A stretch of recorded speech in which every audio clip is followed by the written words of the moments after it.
3장. 그렇다면 유대인인 것과 아닌 것, 다시 말해 하나님의 길에 대해 훈련받은 것과 그렇지 못한 것은 무슨 차이가 있을까요? 사실 큰 차이가 있습니다. 그러나 사람들이 흔히 생각하는 그런 차이는 아닙니다. 우선 유대인들에게는 하나님의 계시, 곧 성경을 기록하고 보존할 책임이 맡겨졌습니다. 그 과정에서 유대인들 중 일부가 자신의 임무를 저버렸던 것은 사실이지만 하나님은 그들을 저버리지 않으셨습니다. 여러분은 그들이 신실하지 못했다고 해서 하나님도 신실하기를 포기하실 수 있다고 생각합니까? 결코 그럴 수 없습니다. 세상이 다 거짓말을 일삼을 때에도 하나님은 끝까지 당신이 하신 약속을 지키시는 분입니다. 이 말은 틀림없습니다. 성경도 그렇게 말합니다. 주님의 말씀은 변함이 없고 참되십니다. 거부를 당해도 주님은 흔들리시지 않습니다. 그런데 이런 질문이 나올 수 있습니다. 우리의 악한 행위가 오히려 하나님의 의로운 행위를 분명히 드러내고 확증한다면 그 일로 우리는 오히려 칭찬받아야 하는 것 아닌가? 우리의 악한 말이 그분의 선한 말씀에 흠집 하나 내지 못한다면 하나님께서 우리를 다그쳐 우리 말에 책임을 묻는 것은 잘못된 것이 아닌가? 그 질문에 대한 대답은 아니다입니다. 결코 그렇지 않습니다. 생각해 보십시오. 하나님께서 바르지 않은 일을 하신다면 어떻게 그분께서 세상을 바로 세우실 수 있겠습니까? 그저 심사가 뒤틀려서 이렇게 말할 수도 있습니다. 나의 거짓됨이 하나님의 참되심을 더욱 영광스럽게 드러내준다면 왜 내가 비난을 받아야 하는가? 하나님한테 좋은 일을 하는 것인데 실제로 어떤 이들은 우리가 그렇게 말한다고 말을 퍼뜨리기도 합니다. 그들은 우리가 악을 더 많이 행할수록 하나님은 선을 더 많이 행하시니 악을 더 많이 행하자고 말하며 다닌다고 주장합니다. 이는 순전히 중상모략인 것을 여러분도 잘 아시리라 믿습니다. 그렇다면 우리의 처지는 어떻습니까? 우리 유대인들이 다른 이들보다 더 운이 좋은 것일까요? 사실 그렇지 않습니다. 기본적으로 우리는 유대인이든 이방인이든 모두 똑같은 조건에서 출발합니다. 다시 말해 우리는 다 죄인으로 출발합니다. 이 점에 대해 성경은 더할 나위 없이 분명합니다. 바르게 사는 자 아무도 없다. 단 한 사람도 없다. 살이 분별하는 자 아무도 없고 하나님께 깨어 있는 자 아무도 없다. 다들 잘못된 길로 접어들어 다들 막다른 길에서 헤매고 있다. 바르게 사는 자 아무도 없다. 그런 사람 단 한 사람도 나는 찾을 수 없다. 그들의 목은 입 열린 무덤이요. 혀는 진흙 비탈길처럼 반지르르하다. 하는 말마다 독이 서렸고 입을 열면 공기를 오염시킨다. 올해의 죄인이 되려고 각축전을 벌이며 세상을 온통 비통과 파멸로 어지럽힌다. 사람들과 더불어 사는 법이라고는 기본조차 모르는 그들. 하나님은 안중에도 없다. 그렇다면 분명하지 않습니까? 성경에 기록된 모든 말씀은 다른 사람에게 대한 말씀이 아니라 바로 우리에게 하시는 말씀입니다. 성경은 처음부터 우리를 향한 말씀이었습니다. 또한 명백하지 않습니까? 우리는 하나같이 다 죄인이며 다 함께 한 배를 타고서 가라앉을 수밖에 없는 사람들입니다. 하나님의 계시와 관련 있는 민족이라고 해서 우리가 자동적으로 하나님 앞에 바로 서게 되는 것은 아닙니다. 우리는 다만 모든 사람의 죄에 우리 역시 연루되어 있다는 사실을 직시하게 될 뿐입니다. 그런데 우리 시대에 와서 새로운 것이 더해졌습니다. 모세와 예언자들이 그들 시대에 증언했던 일이 실제로 일어난 것입니다. 그들이 증언한 하나님이 바로 세워주시는 일이 이제 우리에게는 예수께서 바로 세워주시는 일로 나타났습니다. 이는 우리만을 위한 것이 아니라 그분을 믿는 모든 사람을 위한 것입니다. 이 점에서 우리와 그들 사이에 아무런 차이가 없습니다. 우리나 그들이나 다 죄인으로 오랫동안 비참한 전과를 쌓아왔고 하나님께서 뜻하시는 그 영광스러운 삶을 살아낼 능력이 전혀 없다는 것도 입증되었습니다. 그래서 하나님께서 친히 우리를 위해 일해 주셨습니다. 순전히 은혜로 그분은 우리를 그분 앞에 바로 세워주셨습니다. 이는 전적으로 그분의 선물입니다. 그분은 우리를 진창에서 건져주셨고 우리가 있기를 늘 원하셨던 자리로 우리를 되돌려 주셨습니다. 바로 예수 그리스도를 통해 그 일을 하셨습니다. 하나님은 세상의 제단 위에 예수님을 희생 제물로 삼으셔서 세상으로 하여금 죄를 면하게 해주셨습니다. 그분께 믿음을 둘 때 우리는 죄를 면하게 됩니다. 하나님은 이 일, 곧 예수의 희생을 통해 세상으로 하여금 그분 앞에서 죄를 면하게 해주신 이 일을 만천하에 드러내셨습니다. 하나님은 그동안 오래 참으신 죄들을 마침내 이렇게 처리해 주신 것입니다. 이는 분명히 드러난 일일 뿐 아니라 또한 지금 일어나고 있는 일입니다. 이것은 현재 진행 중인 역사입니다. 하나님은 모든 것을 바로 세워주고 계십니다. 또한 우리로 하여금 바로 세워주시는 그분의 의로우심 안에서 살 수 있게 해주십니다. 그렇다면 우리 교만한 유대인들의 옥신각신하는 주장들은 어떻게 되는 것입니까? 무효가 되는 것입니까? 그렇습니다. 무효가 되었습니다.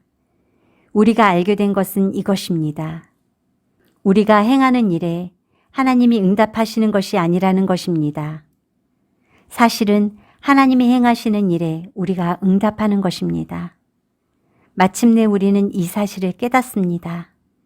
우리의 삶이 하나님과 또 다른 모든 사람들과 발맞추어 나가려면 우리가 그분의 발걸음을 따라가야지 거만하고 초조한 마음으로 우리가 행진을 이끌려고 해서는 안 됩니다. 그렇다면 하나님에 대해 독점권을 가졌다고 하는 우리 유대인들의 교만한 주장은 또 어떻게 되는 것입니까? 이 또한 무효가 되었습니다. 하나님은 유대인들의 하나님일 뿐 아니라 또한 이방인들의 하나님이기도 합니다. 하나님은 오직 한 분이신데 어찌 그렇지 않을 수 있겠습니까? 하나님은 당신이 하시는 일을 기꺼이 받아들이고 그 속으로 뛰어드는 사람이면 누구나 다 그분 앞에 바로 세워주십니다. 우리 종교의 제도를 따르는 이들뿐 아니라 우리 종교에 대해 들어본 적 없는 이들도 마찬가지입니다. 그런데 우리가 초점을 우리가 행하는 일에서 하나님이 행하시는 일로 옮긴다는 것은 하나님의 규례와 법도를 신중히 따르던 삶을 취소한다는 말일까요? 전혀 그렇지 않습니다. 오히려 우리 삶 전체를 제자리에 놓음으로써 그 삶을 더 굳게 세웁니다. 4장. 그렇다면 우리 믿음의 첫 조상 아브라함 이야기를 이 새로운 관점에서 보면 어떨까요? 만일 아브라함이 하나님을 위해 이룬 일로 하나님의 인정을 얻어낸 것이라면 당연히 그 공로를 인정받았을 것입니다. 그러나 우리에게 전해진 이 이야기의 주인공은 하나님이지 아브라함이 아닙니다. 성경은 우리에게 이렇게 말합니다. 아브라함은 하나님이 그를 위해 하시는 일에 뛰어들었다. 바로 그것이 전환점이 되었다. 그는 자기 힘으로 바로 서려고 애쓰는 대신에 하나님께서 자신을 바로 세워주실 것을 신뢰했다. 만일 여러분이 열심히 해서 어떤 일을 잘 해낸다면 여러분은 보수를 받을 자격이 생깁니다. 그때 여러분이 받는 것은 임금이지 선물이 아닙니다. 그러나 여러분이 그 일을 감당할 수 없어 오직 하나님만이 하실 수 있는 일이라고 인정하고 그분께서 해주실 것을 신뢰한다면 바로 그 신뢰가 여러분을 하나님에 의해 하나님 앞에 바로 세워줍니다.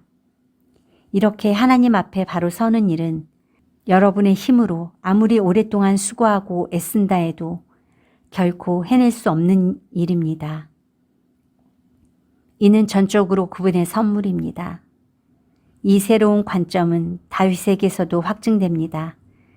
그는 자신의 공로 하나 없이 오직 하나님께서 모든 것을 바로 세워주실 것을 신뢰하는 사람은 복이 있다고 말합니다. 그 범죄가 지워지고 지은 죄 말끔히 씻겨진 사람은 복이 있다. 주님께 그 죄를 청산받은 사람은 복이 있다. 혹시 여러분은 이런 복이 우리 종교의 길을 따르는 할례받은 사람들에게만 선언된다고 생각합니까?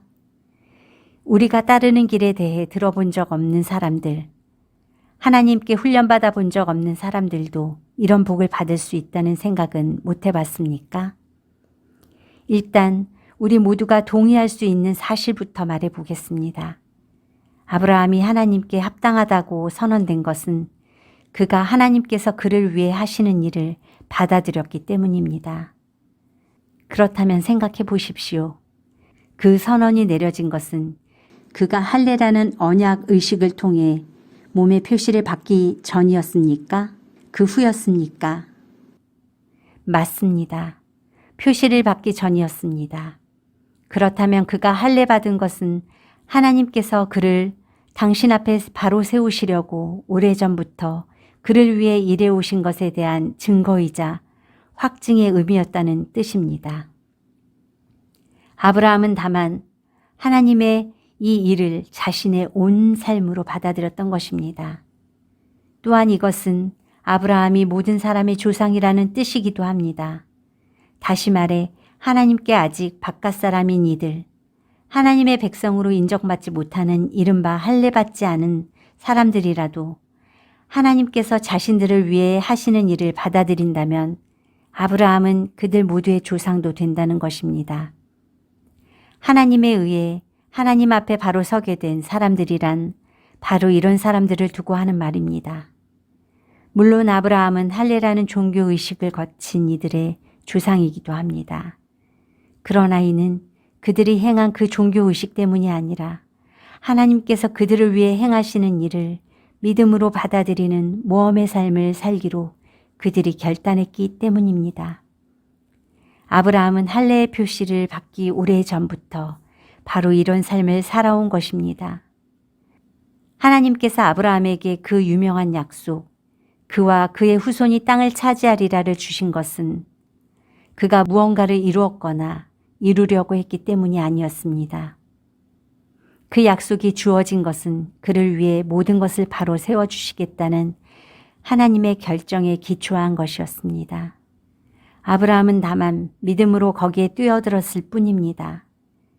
만일 우리가 하나님께 무언가를 얻는 것이 자기가 해야 할 일을 다 마치고 온갖 서류를 다 구비해야만 비로소 가능한 일이라면 인격적 신뢰가 들어설 여지는 아예 사라지고 약속은 냉혹한 계약으로 바뀌고 맙니다.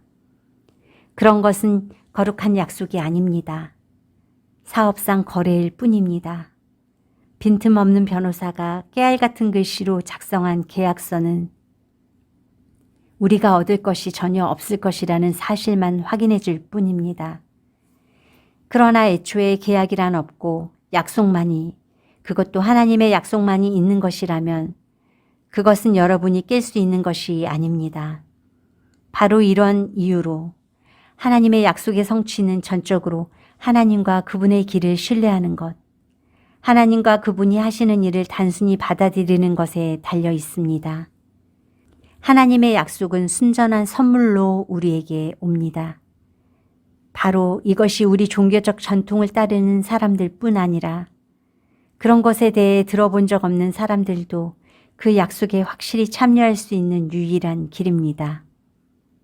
아브라함은 우리 모두의 조상이기 때문입니다. 그는 우리 민족의 조상이 아닙니다. 그렇다고 한다면 그것은 이야기를 거꾸로 읽는 것입니다. 그는 우리 믿음의 조상입니다. 우리가 아브라함을 조상이라고 부르는 것은 그가 거룩한 사람처럼 살아서 하나님의 주목을 받았기 때문이 아닙니다. 하나님께서 보잘것없던 아브라함을 불러 대단한 사람으로 만드셨기 때문입니다. 성경에서 우리가 늘 읽는 말씀, 하나님께서 아브라함에게 하신 말씀이 바로 이것 아닙니까? 내가 너를 많은 민족의 조상으로 세운다. 아브라함은 먼저 조상이라고 불렀고 그 다음에 조상이 된 것입니다. 그것은 오직 하나님만이 하실 수 있는 일을 하나님께서 하실 것으로 그가 담대히 신뢰했기 때문입니다. 하나님께서는 죽은 사람들을 살리시고 말씀으로 무에서 유를 만들어내시는 분이십니다. 아무 희망이 없었음에도 불구하고 아브라함은 믿었습니다. 아브라함은 자신의 눈에 보이는 불가능한 것을 근거로 살지 않고 하나님께서 하시겠다고 말씀하신 약속을 근거로 살기로 결단한 것입니다. 그러므로 그는 허다한 민족의 조상이 되었습니다. 하나님께서 친히 그에게 말씀하셨습니다. 아브라함아, 너는 장차 큰 민족을 이룰 것이다. 아브라함은 자신의 무력함에 집중하지 않았습니다. 그는 소망이 사라졌다. 100살이나 먹은 이 늙은 몸으로 어떻게 아이를 볼 수 있겠는가 하고 말하지 않았습니다. 또 사라가 아기를 낳지 못한 수십 년을 헤아리며 체념하지도 않았습니다. 그는 하나님의 약속 주위를 서성거리며 조심스레 의심 어린 질문을 던지지도 않았습니다. 그는 그 약속 안으로 성큼 뛰어들었습니다. 그러고는 굳센 자, 하나님을 위해 준비된 자, 말씀하신 바를 이루실 하나님을 확신하는 자가 되어 나왔습니다. 그래서 이런 말씀이 기록되었습니다. 아브라함은 하나님이 그를 바로 세워주실 것을 신뢰함으로 하나님께 합당한 사람으로 선언되었다. 그러나 이것은 아브라함에게만 해당되는 이야기가 아닙니다. 이것은 우리 이야기이기도 합니다. 우리가 아무 소망 없는 상황에서도 예수를 살리신 분을 받아들이고 믿을 때 우리 역시 동일한 말씀을 듣게 됩니다. 희생 제물이 되어주신 예수께서 우리를 하나님께 합당한 사람으로 하나님 앞에 바로 세워진 사람으로 만들어 주셨습니다.